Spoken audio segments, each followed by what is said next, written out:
There we go. We're recording. We're live. And I am Ulf Sandström, and I'm speaking to my mentor and teacher in clean language, Judy Rees. Hello, I'm Judy, and yes, I'm very excited to be having this conversation with Ulf because it's ages since we talked, and I haven't been finding out what's been happening. Nothing at all. I think we were 12 at the time. And now we're 24, so we're good. So basically, I'll give a background to this. So the reason that I want to do this and I want to talk to you is because I keep using clean language, not only as clean language, but as an attitude, not only to therapy, but also to life, to every communication that I have with any person, because it may be realized, because we both know a little bit about NLP, neuro-linguistic programming, that the map that we carry is our map. And we are the only person out of 9 billion people, maybe, or a few less, that knows what that map contains. So when I say chair, I could mean a chair that's a lounge chair that falls back and has cushions, and you're thinking about a kitchen chair. So if you say, yeah, and that chair is a big, heavy chair, and I say, no, so we don't agree. So using metaphors is the main way of communicating, and clean language allows people to keep their own truths. So since I love it and I love what you do with it, I want to interview you and I want to give you how I've been using it, and you can remind me of anything I've forgotten, and you can tell people how they can learn it, inspire them, and where can they find you, what should they do. Well, just that. That's all. Okay, It'll just be all fairly that. fast. Yeah, just all that. Okay, go. Go. Okay. So I heard about clean language. I don't even remember how I heard about it, but when we heard about it, it seemed very cool to me because it was a set of specific questions developed to give therapy to somebody who's traumatized. Why don't you give a short background on clean and why you found it? Yeah, I think that that you and I were both on the same social network talking about NLP and various topics around that, and I was passionately excited about clean language, have been since I got involved in it a long time ago, because for me, clean language just fitted with what I already knew. So I was a news journalist, and when I was trained as a news journalist, one of the things they used to say was, your job, everybody's got a story, your job is to help them to tell it. I could see why clean would be useful. That's a different kind of approach to what you often see on the television, where the reporter seems to puff themselves up as if they're more important than the person they're interviewing. Yep. The point that we as junior news journalists were introduced, it was this idea that everybody is unique, everybody's got an amazing story to tell, but they may not yet be able to get that certainly into written language, and they may struggle to tell it depending on the situation. Well, as a journalist, I learned to use certain kinds of questions to help them to tell their story.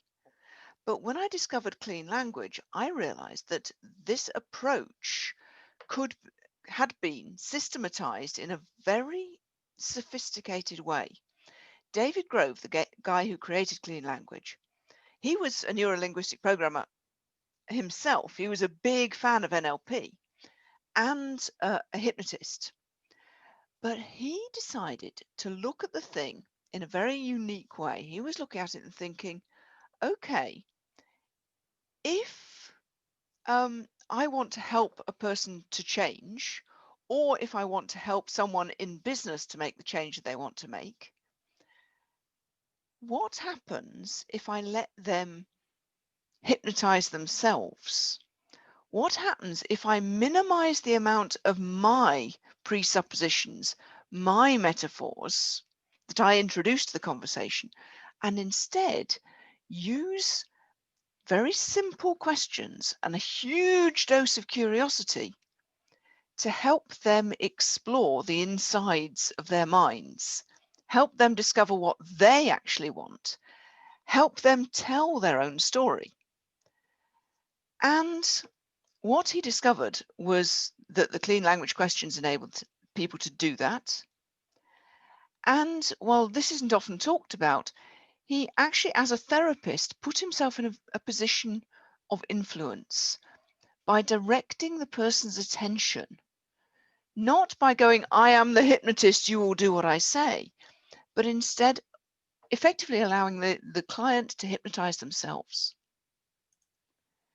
And Nowadays, that's the best, and that's the absolutely best way, because all hypnosis in a way is a kind of self-hypnosis, because people are allowing themselves to be hypnotized. And when you direct your attention inwards to yourself and your inner world, you're kind of like opening that movie theater that your mind has. So instead of looking at the outside theater, you're producing your own movie, whether it's a good or bad memory or whatever. And anything that anybody throws in there is going to disturb you. It's like you're watching a movie on the television. Somebody goes, "Is it good?" You're like, "Shh," you know, because you want to stay in your movie. Don't soil it. Don't ask me what mm. time it is. I don't want to take out the garbage. This is Catherine Zeta-Jones and it's Zorro, for God's sake. But the trick is that if, as the therapist or the business consultant or the group facilitator, there, what David discovered is that there is a pattern to how you can direct people's attention within their own movie theater. Yeah. That you can use the simplicity of these questions to direct people's attention. Now, he started out when he was first introduced to NLP. He went along to the business NLP session on this particular day, but there weren't enough people at the business NLP session, so he had to go to the therapeutic one instead. That was the opening of his next career as a therapist. But Wow. always through his early days in NLP, he had a strong interest in business applications. And so in his later life, David became very much a therapist working with trauma and understanding how, by using the metaphors, which are the stuff of thought, the native language of the unconscious mind, using the metaphors that people had around trauma, that there was a method that could be used to help them to deal with all of that. His work with trauma, in a lot of ways, prefigured some of the stuff that's happening now around the physical embodiment of trauma, and how by approaching very physical embodied stuff, we can help people to release traumatic experiences. So all that was going on. But also, what about in business? What if we can help people to understand what they really want and get them to tell us what they really want? And if they tell us what they really want in business, then maybe we can get paid to deliver it. Yeah, So exactly. all of those kind of things were part of what was going on when David discovered clean language. Mm. And all of that is still part of how I'm playing and experimenting with clean. Even after all these years, I'm trying to work out how many years it is since I was first introduced, but it's 12, 13, maybe even 15, I'm not sure, years ago. Yeah. So when you say he was using it for business, was he using it for sales or for negotiation? I don't know. Though that period is lost in the mists of time. Hmm. Um, I've tried to interview the only person I know of who knew him then, and I haven't been able to make contact with that person.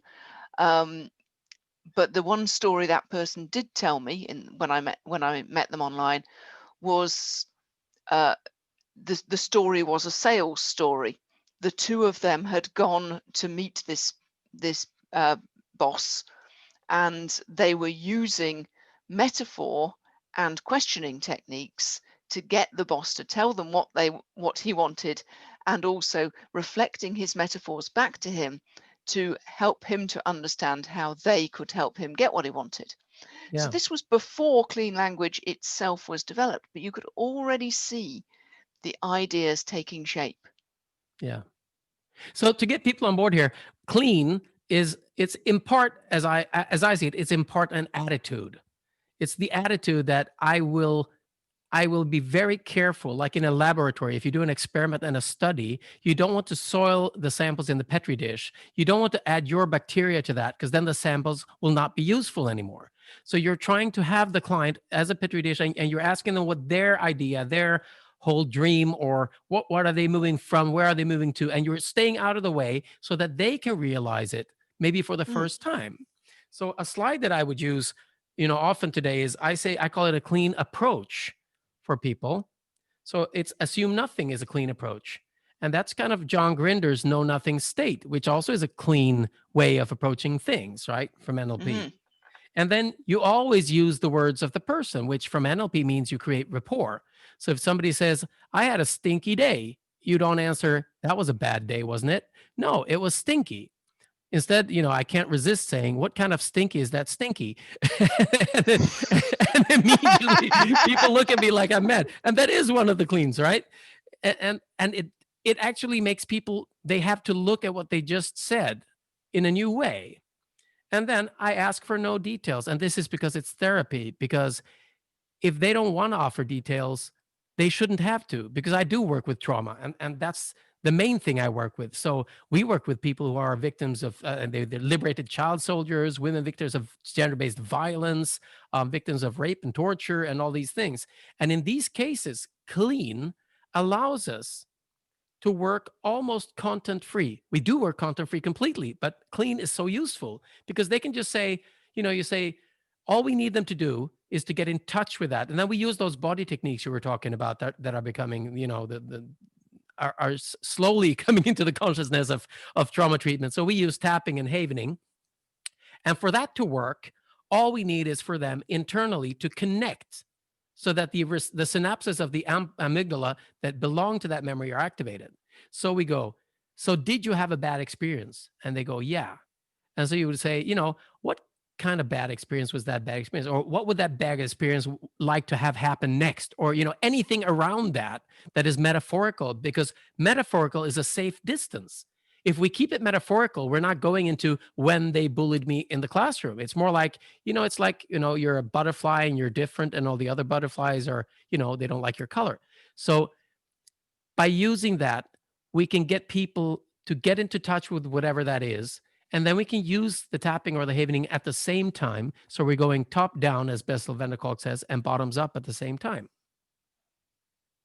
And it's fantastic because you really want to stay clean, because anything you put in there, when a person is traumatized, they are so sensitive. And even if they're autistic on top of that, they will be so sensitive to the words, because an autistic person or a person with the autistic spectrum, they will take anything you say literally, but they're literally, and you have no idea what that is. So you could say that was bad, and they go, bad? Oh no, not bad, because that means something terrible for them. yeah. So the approach that you describe is not the way that David did No, his no, no, trauma no. therapy. That's just No, the let's, attitude. yeah, That's just yeah. the But the attitude of attitude clean. is, Yeah. yeah. And one of the things that he is very interesting about how metaphor works in a whole bunch of situations is this ability of metaphor um, to both to both express a really deep truth about what the person's talking about, and therefore keep them in close touch with what they're talking about, but also to give a little bit of distance to enable Yeah. them to step back and take a different perceptual position. Yeah. So by saying that's like a chair or that's like a flower, it requires you to effectively dissociate from the moment of it Yeah. in order to, I mean, if you were doing it in a visual way, in order to look at the flower, but in any case, to somehow express the flower as somehow different from, separate from you, But from if the if if person we being if traumatized. if we take, I mean, the questions, there's one question that I always use, and I don't know if that's the one that you call the lazy Jedi question. Oh, there are two lazy Jedi questions. Okay. Okay. Give me the first one. The first one is what kind of? You've already mentioned that one. What kind of stinky? Though I wouldn't recommend asking what kind of stinky. I'd recommend when you first use this question, always use this question about the good stuff, the stuff they like and the stuff they want more of. Yep. So stinky is nearly always something they want less of. Yep. Not necessarily so, if you might be a great perfumier or something like that, you want more stinky. But Yeah, I get what you see. But that's also something that I learned during the training, that you could take any word. I mean, you don't have to be so extremely smart about it. If you use the clean language protocol, following the sentences which look a bit weird, but if you follow them to the word and they say, "My day was stinky," you could even say, "What kind of day was that day?" absolutely. And the second question you could also ask is there anything else about X? So that's the second of the lazy Jedi Yeah. questions. So you can say, if they say, well, my day was stinky, you could say, is there anything else about your day? Yeah. Um, Because then they have to effectively back out, lift their head, and look at the whole day to see if there was anything else, instead of being focused in what is associated with the stinky stuff. So you have to mm, look and see, well, there was other stuff as well. mm. But the It's a zooming out. sophistication, yeah, the sophistication of David's approach was that all of these questions can be used to zoom out Yeah. or zoom in. Yeah. So it's chunking up and chunking down if you speak NLP. Yeah. And so as you zoom out or zoom in, and David would do things like he'd get the client to write down a sentence that they were working with, and he'd ask questions like, is there anything else about that full stop there? Is there anything else Yep. about that space? Yeah. So he'd really dig down Yeah. into various elements of what they were saying, as well as stepping back.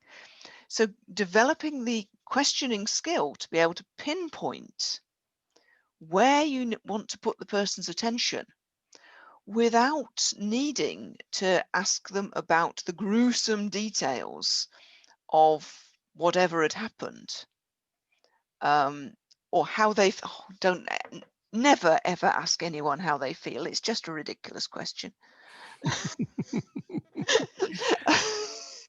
um, unless they volunteer it. Yeah. Um, but and everybody's experiencing the world in their own way, and by using these kind of questions, you get to the points that they where you can notice how to put their attention on the specific things that matter to them.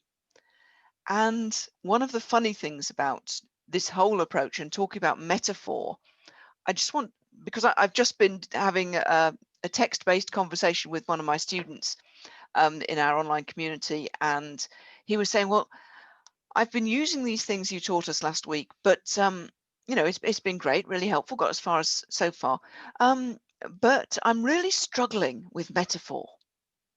Oh, yeah. In all these situations, I can't get my business clients to go into metaphor. Mm. Well, And a lot of people do have problems with. I feel that a lot of people have problems with that too. I love metaphors because I do hypnosis, and it's mostly metaphorical work. But people have a hard time, similes and metaphors. Where does the line all of go, that and how do stuff. I use them? All that is. So what happened? What did you tell him? So the thing is that it depends how you define metaphor. So in what you just said, it depends where the line goes. Yep. What kind of line is that line? Is there anything else about where the line goes? Because that line is not a literal line. It's not a piece of thread which is used for fishing. Even a line drawn with a pen is actually metaphorical, because the original line is the fishing line. Yep. And in the same way, if this guy is struggling with metaphor, he's not literally in physical combat, because struggling is a metaphor. Yeah. In the same way, the fact that people won't go into metaphor means that he's using some kind of container metaphor. Metaphor is like a container that people could somehow go into. So it might be like a bucket that you could fall into, or it might be like a room that you could open the door and go into. Um, but metaphor is somehow like a container for him. Yeah. So And the thing that's what is, makes when it it if difficult. if people don't notice the metaphors that people are using, of course their first assumption is that the people they're working with aren't using metaphors. But actually, it's much more about tuning in, noticing the metaphors that people are using. Yeah. Unless you just go, well, you can use these questions about anything. And at which point, it doesn't matter whether what they're saying is a metaphor or not a metaphor. You can just ask about anything. But make your first test. Is what they're saying a good thing, something they want more of? Or is it a negative thing, something they want less of? Ask about the good stuff when you're doing this for the first time. Yeah. Could I just say something there? Because it just, I'm just getting these meteor showers. Do you know that on Sunday, I think it's going to be like a meteor shower with 100 Hmm. stars or something? So, yeah.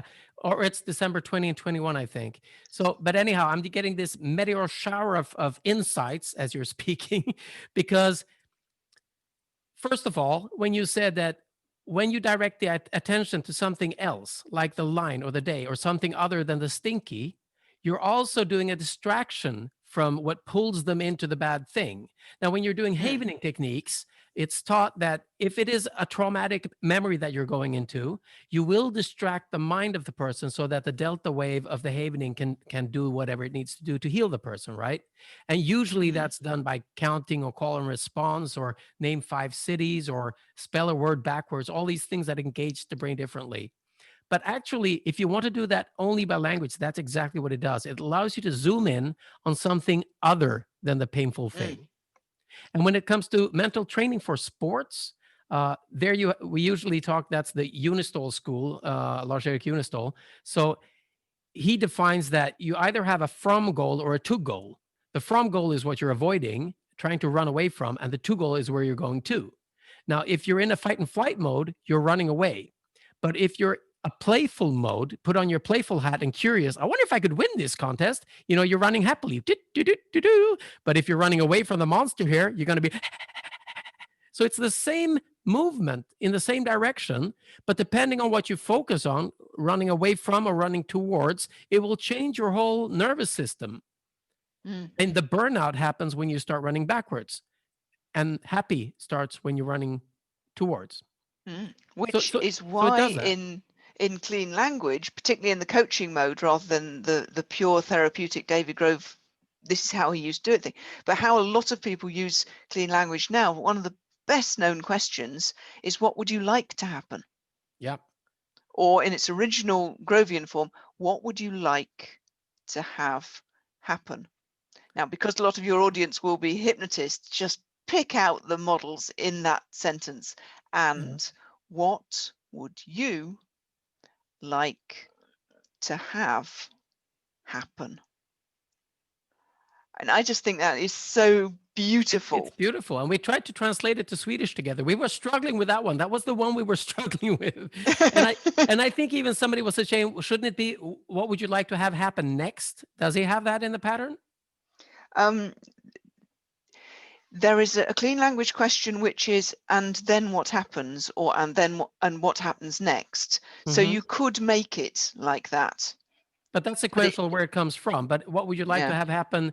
Okay, next. So I'll say another thing here. When we're working with hypnotic patterns and we're working with the tapping, when it's trauma or when people are unsure about where this comes from, what kind of a block it is, that block that's blocking them, then getting to the metaphor is way more important than trying to find out what representational system they're in or if they're kinesthetic or audio or that is just compared to just listening to the metaphor, because the metaphor could be a mess, a mix of all that. Mm, I'm stuck in mud and it's dark. Well, that's both visual and kinesthetic. So but the metaphor covers it better. So getting to the metaphor is usually half of the job, the way we're working. And once you get to the metaphor, you work with the metaphor instead, right? And mm, that's why I like and that X is like what? Because it allows the metaphor to jump out. Mm. I usually put 3 dots after that is like ... because I thought that a was wrong. long I have pause that. there was... Ah, see, that's good. I'm glad we're talking. I'm getting refined.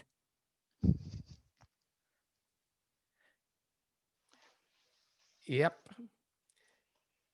Yeah, I always put the 3 dots. That's what I do too.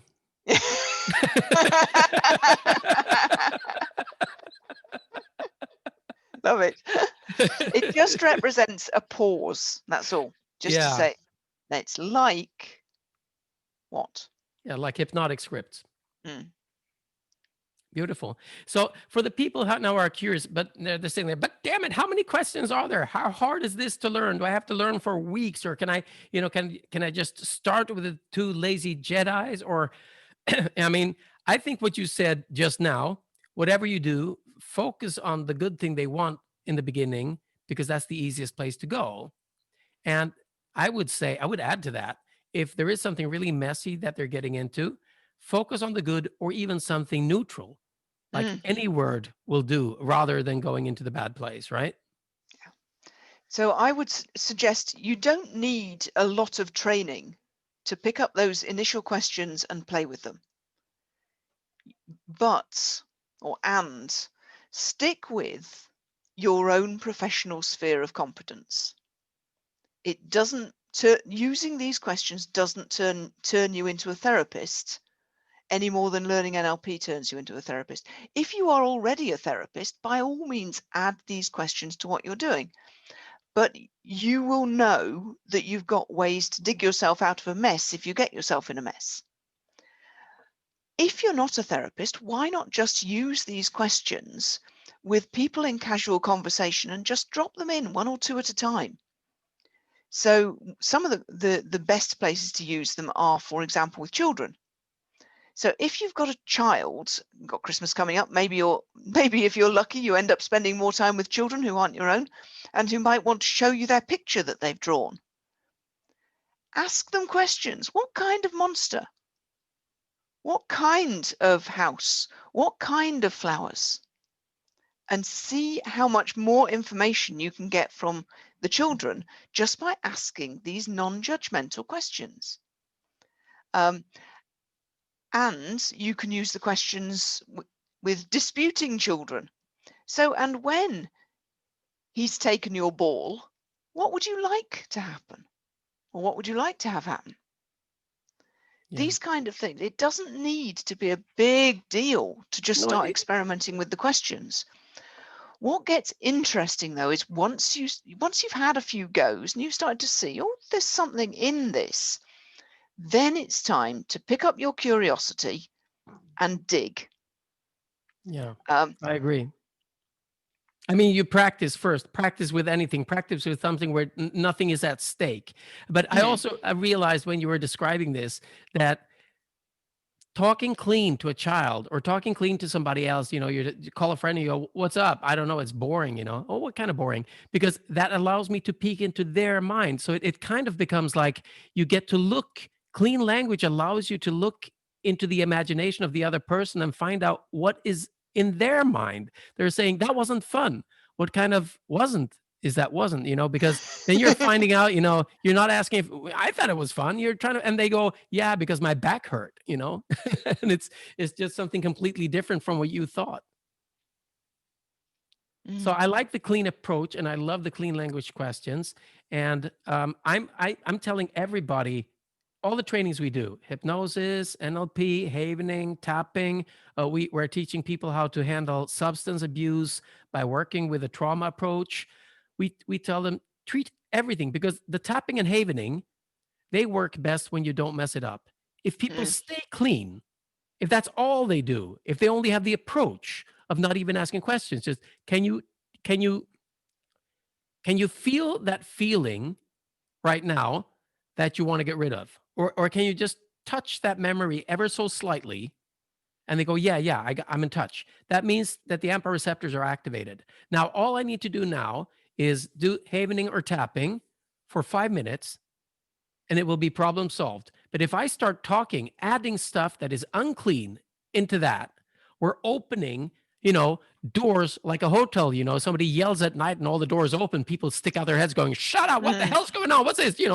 That's typically Swedes. And you're saying, what kind of typically is that typically? And when all the doors open, what would you Yeah, like to happen? exactly. Yeah. So could you, if people want to see, if people want to train this, what's your recommendation? Should they get your book? Should they sign up for a training? Because I will teach them the basic questions, the attitude, and how you can start. It's like I'm teaching them 3 chords so they can sit down by a campfire and entertain 100 people, and they will be happy. But they only know those 3 chords. Yeah. So there are now several books available about clean language, which you can get hold of.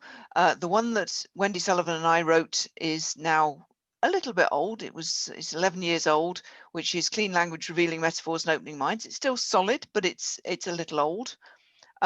If you're working with groups and teams, Caitlin Walker's From Contempt to Curiosity is excellent. If you're coaching, Marion Way's Clean Approaches for Coaches is excellent. And there are a bunch of people around the world delivering training online. The training that I do in clean language is mostly about facilitation using clean language, so facilitating groups and teams. That's my particular interest, particularly in using the clean techniques to improve communication within teams and within communities. Because that means when a whole bunch of people have learned these approaches and use them with each other, the quality of collaboration and communication goes up very, very quickly.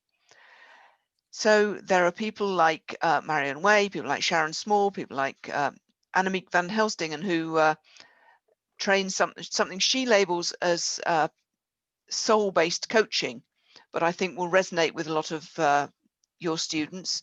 James Tripp teaches what he describes as hypnosis without trance, which is effectively clean language. So lots and lots of different possibilities to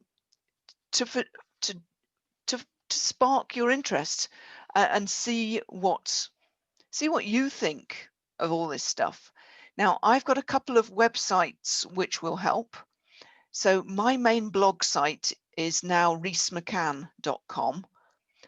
Could you put that in the chat? What is Yeah. that? So reesmccann.com is my business website. So if somebody says, I just want to do a little bit of training on this, is there like this weekend course or this 1-hour course, or do you have to sign up for this huge, expensive, tricky course, or what is it like?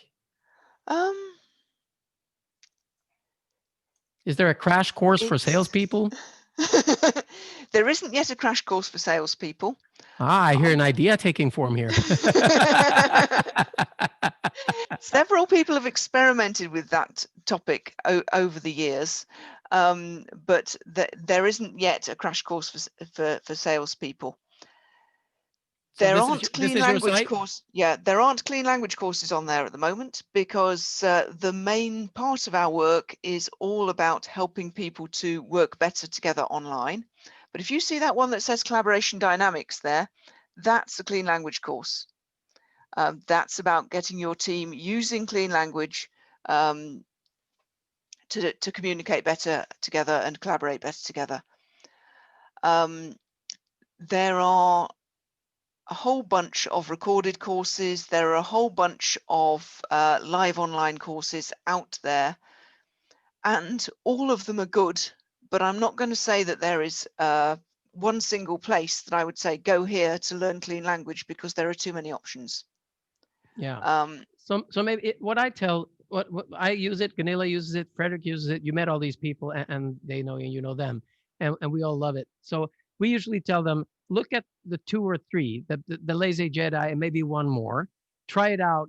Try it out easy. Try it out with friends. Try it out when you're talking to people, when people are trying to communicate with you. Like you said, with a kid, or maybe when somebody says, I want to go see a movie. Instead of saying, yeah, let's go see a Western, you say, you peek into their head and you go, what kind of C is that C you're thinking of, or Mhm. what kind of movie or what kind of go?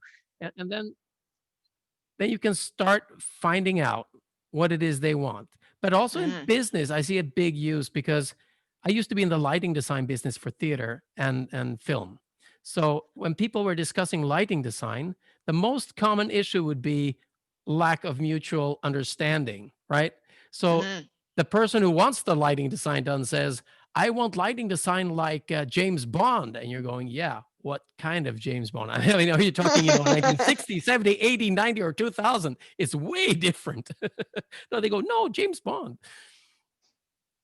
So it's very useful, and it's an easier way than understanding meta patterns or Milton language and chunking up and chunking. Like I'm saying, instead of understanding what representation system people are in, I see clean language being a very intelligent conglomerate of hypnosis and NLP and dissociation and association and moving in and moving out.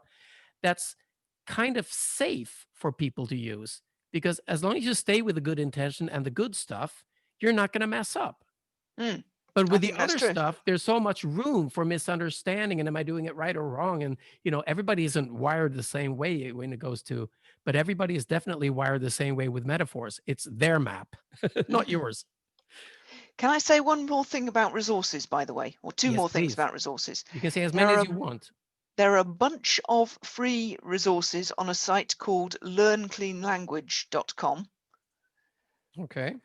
which is basically a bunch of YouTube playlists of videos that I made a few years ago about various aspects of clean language. So you can dig down into a few hours worth of materials there and find out a lot of stuff about clean language. And if you, on that Rees McCann site, if you get the link letter, there's usually a sign up link at the bottom of the link, bottom of the first page. Get the link letter. There'll always be clean language resources in that link letter that comes out every week. It's a blend of things. So it's a blend of things, including remote working things, remote training things. Oh, that was before I had COVID hair. Everybody talks about COVID hair. I mean, who can't cut their hair at home? It's easy.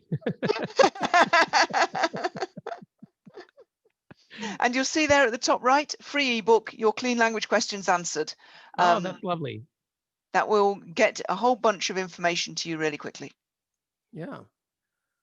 Wonderful. Yeah, that's a great resource. So, would you mind just going through the types of questions so people get an idea about that? The different Well, groups of questions? different people group them in different ways, Okay. but the most usual ways are to group them in terms of developing questions, which can be used about pretty much anything. So what kind of, is there anything else about, those kind of questions? They can be used about anything. Then there are time-based questions. What happened just before? What happened?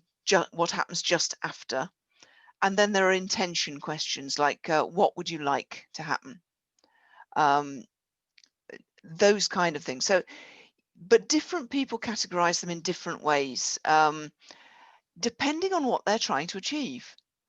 And that's one of the things that is happening with clean language. We're now 10 years after David Grove died. And when David died, we thought that, oh, we don't, well, we imagined, I suppose, that the clean language community would just split up and dive, and the ideas would gradually just dissipate and get blended into everything else. But what seems to have happened is that the community is stuck together, at least up to a point. So last week we held the 5th annual Metaforum. I'm the benevolent dictator behind Metaforum. I love it. And we get people from all over the world come together for a 13-hour online conference marathon. We we do it as an unconference or an open space conference. Everybody who wants to can propose a session and people will get together in a different Zoom space and have that conversation. And this year we sold out of tickets 2 weeks beforehand. We had a wait list of about 20 people. We had people in the official conference for 13 hours of UK time, finishing at 10 p.m. UK time. And then people carried on talking until 3 in the morning UK time. Yeah. Very So cool. it was a really cool day. People said it was the best yet. And I think it probably was, because people are bringing, they're not just saying, well, I'm using clean language like this in this context. They're also saying this clean attitude, somebody summarized it as selfless curiosity. Yes, I love that. This clean attitude can take you to some really, really interesting places. So that's one direction that things go in. Another thing that happens when you use clean language, particularly when you use the questions, is because they are in themselves quite simple. Once you've got them on the tip of your tongue, it reduces the amount of cognitive energy Yeah. involved in you doing whatever you're doing with them. So you've got extra thinking space. Yeah. But it also means that if you record what you're doing or make a transcript or whatever, you can see the patterns in the work that you do. And once people start to pull out new patterns from what happens with these questions, you've got whole models developing. Then there are a whole bunch of models around how are people using these questions in interviewing. James Lawley, who's one of the first people to have codified David Grove's work, he's What now do you mean? very, very, What kind of codified is that yeah. codified? So David Grove hated writing his stuff down. Ah. Um, So he was going around the world doing workshops for hypnotists and therapists, saying, Mm-hmm. "This is what I do. Watch and learn, mate. Watch and learn." But he wouldn't write it down. Mm. And James Lawley and his wife Penny Tompkins, who at that time ran the London NLP practice group, they became very, very interested in what he was doing, and they thought, "Oh, let's do an NLP modeling project and write down what David's doing." And they worked Oh. out these are the questions that he usually uses, and these are the Is kind of that how it effects. happened? Yep. I didn't know that. And at that It's very time, cool. David was, for a whole bunch of reasons, which if you know much about NLP, may be fairly obvious to you.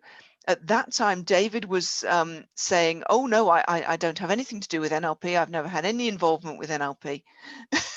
Of course. Yeah. Yes, hypnotism, no NLP. So it was really quite funny that these NLPers decided that they would model David, and he took a lot of persuading to let them do it. And we now know, because he already knew what NLP modeling was from 10 years previously, and he didn't want to get back involved, drawn back into the whole mess that was NLP at that time. Particularly in America. David had lived for a long time in America. He was a New Zealander, lived for a long time in America, also did a lot of touring around Europe and the UK.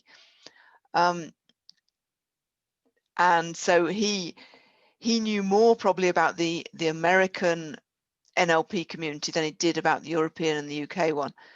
I don't think the UK NLP community ever came to quite such horrible blows as the American one.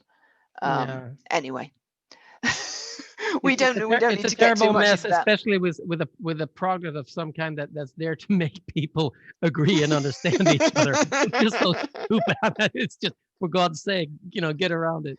But I mean, it's not about, NLP gives you the structure and the process and allows you to see, the process and structure of things and language and experience, but it doesn't take away the ego.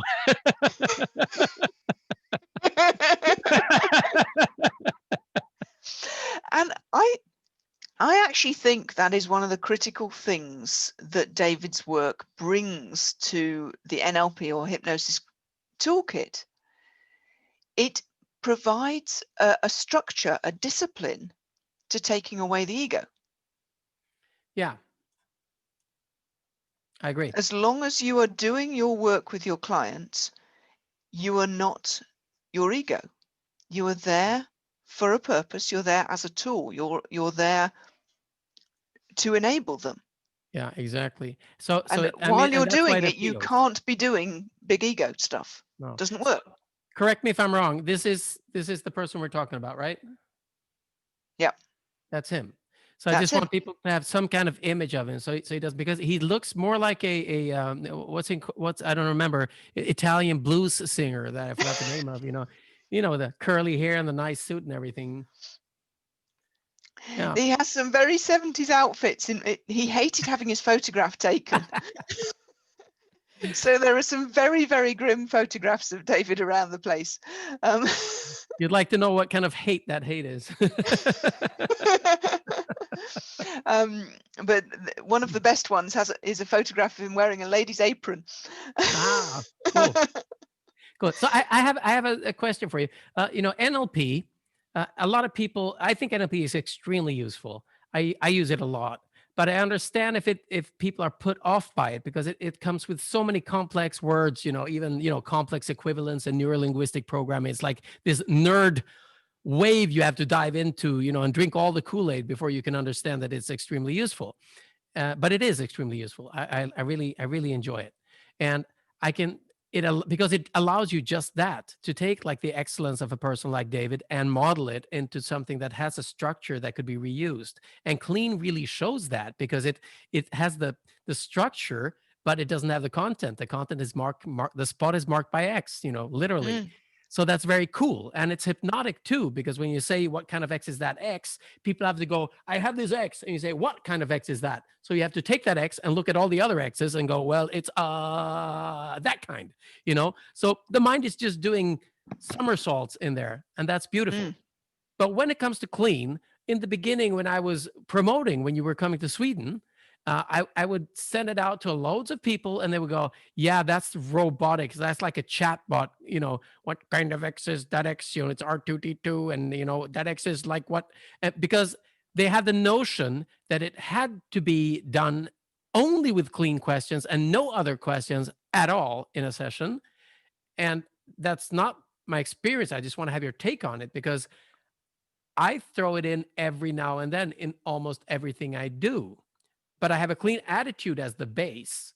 And then I talk and I say, here's something interesting. So I pick up the Clean tool, and we look at that. And then maybe it goes off on a tangent, because it's not 100% a therapeutic session. So Mm. what's your comment on that? One of the things that's funny about all of this is that, yes, you can do a therapeutic or a coaching session only using clean language questions. When I'm coaching, I often do spend a whole hour or 90 minutes only using clean language questions. And they get cleaner as the session progresses. Mm, So initially I might add some softeners and a bit of extra words just as we get people settled into the session. And then, by the time we're 15 minutes in, it's all metaphor, it's all them in their movie theatre, all that stuff. And at the same time, when a bunch of clean language practitioners met up in Thailand, it's going to be nearly 2 years ago now.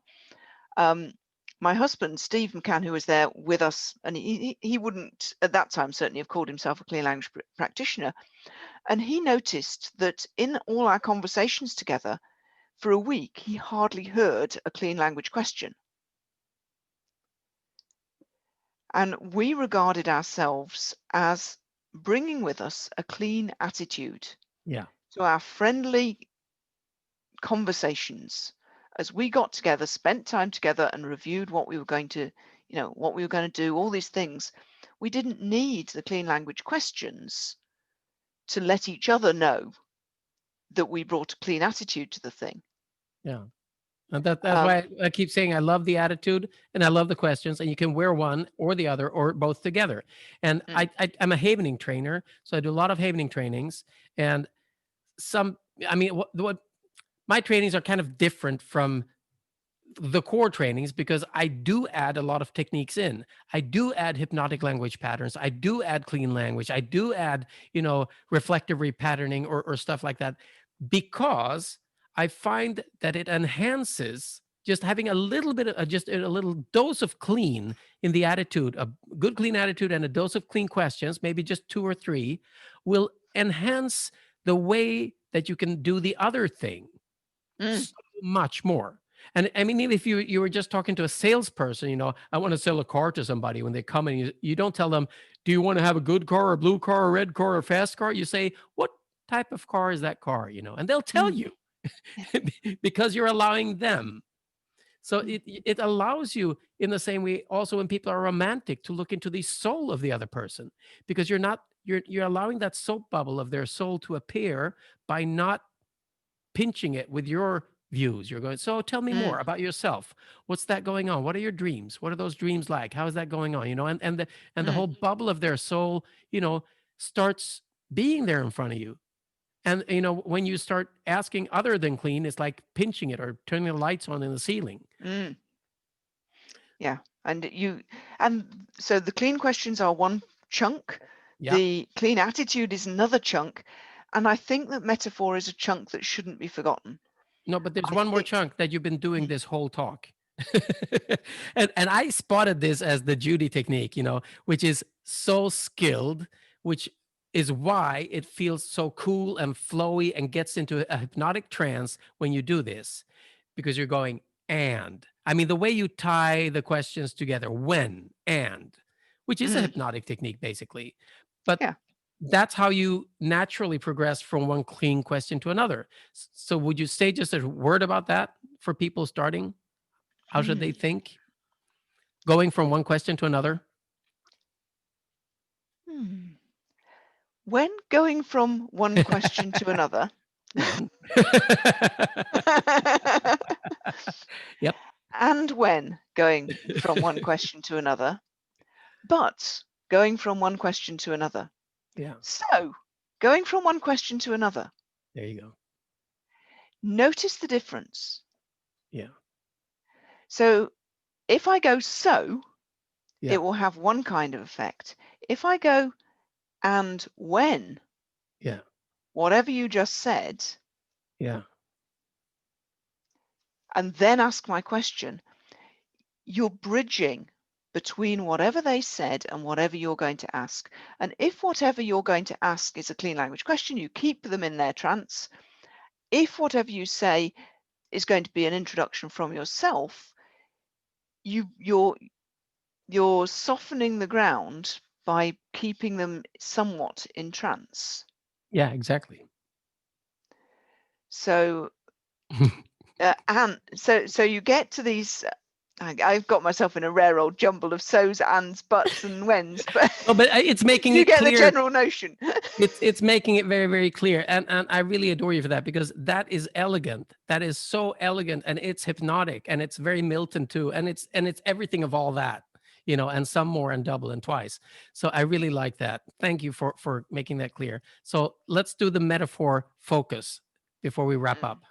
okay, so we've got the and when link, we've got the clean attitude, we've got the clean language questions, and we've got metaphor.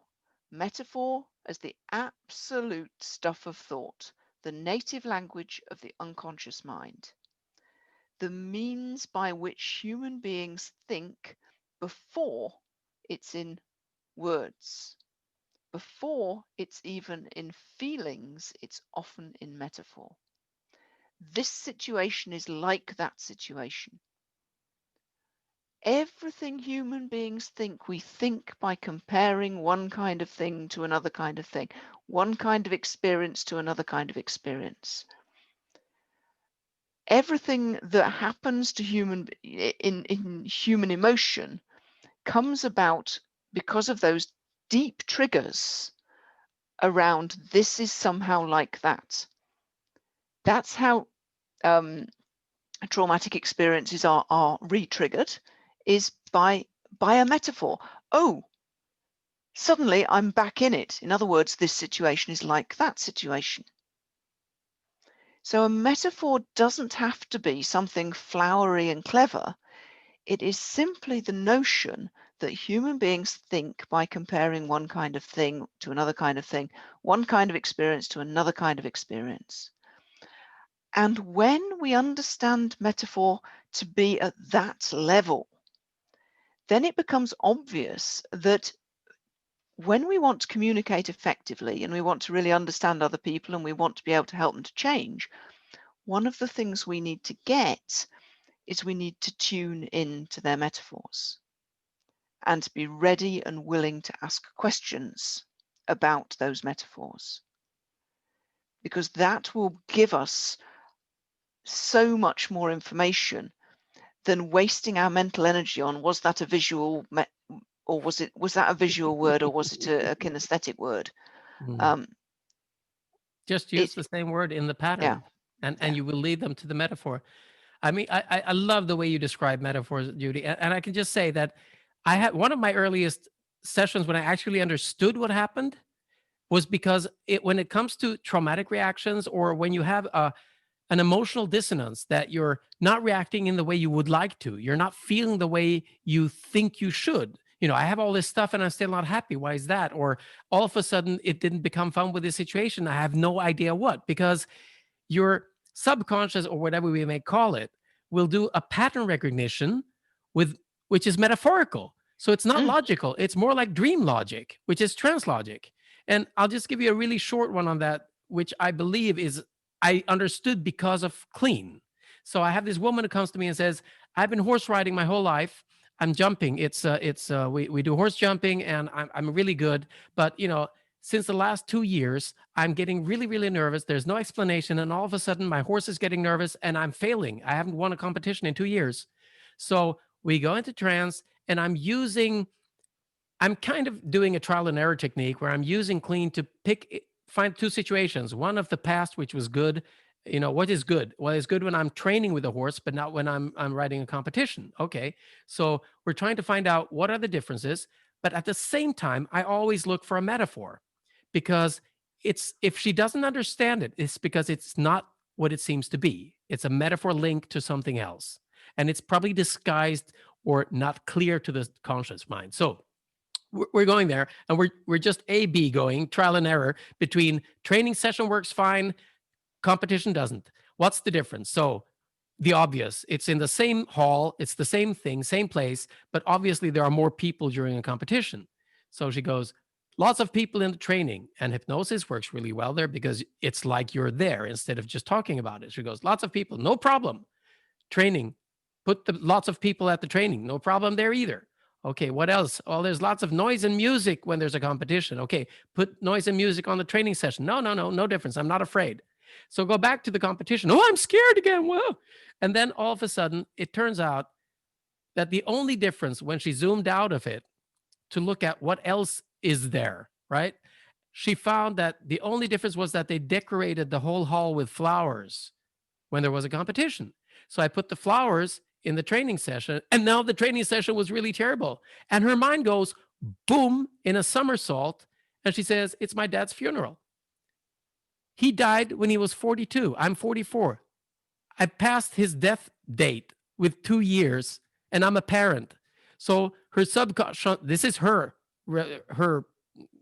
deduction of it. So her subconscious saw the flowers, remember when she was 12 years old, went to the funeral, saw the flowers. They became a metaphor for dying at 42, and she's realizing she's 44, and it goes zoom.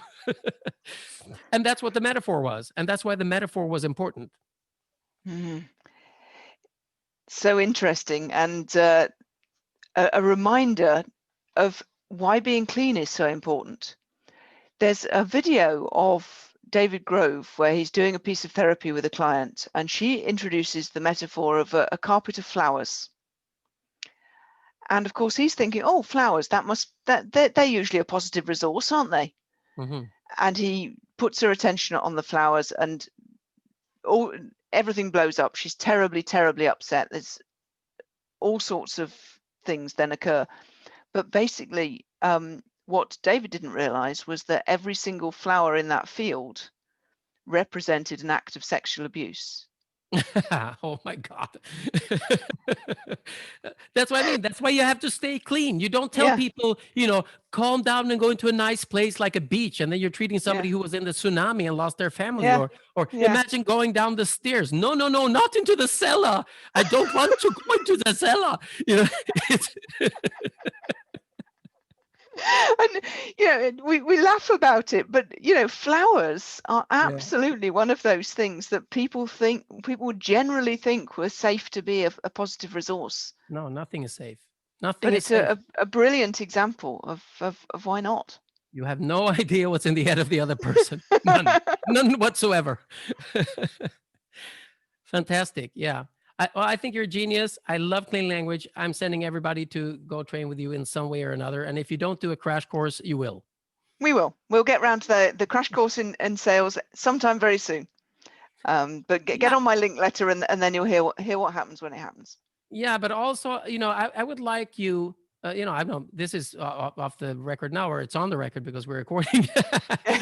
but I'd like to discuss with you, but because I know you're doing more business and teamwork, I'd like to discuss with you the part of clean that I always include for people learning tapping and havening, because we're teaching this to people who have very little experience of therapy, but they're still Mhm, treating people who are extremely traumatized.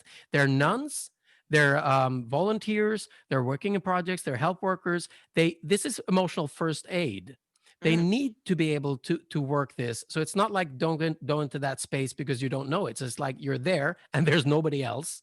So I just like to refine the clean that we do give them mm, together with you, if you're okay with that, because I just had a training with 23 nuns spread out in 7 parts of Latin America, working with women who are in trafficking.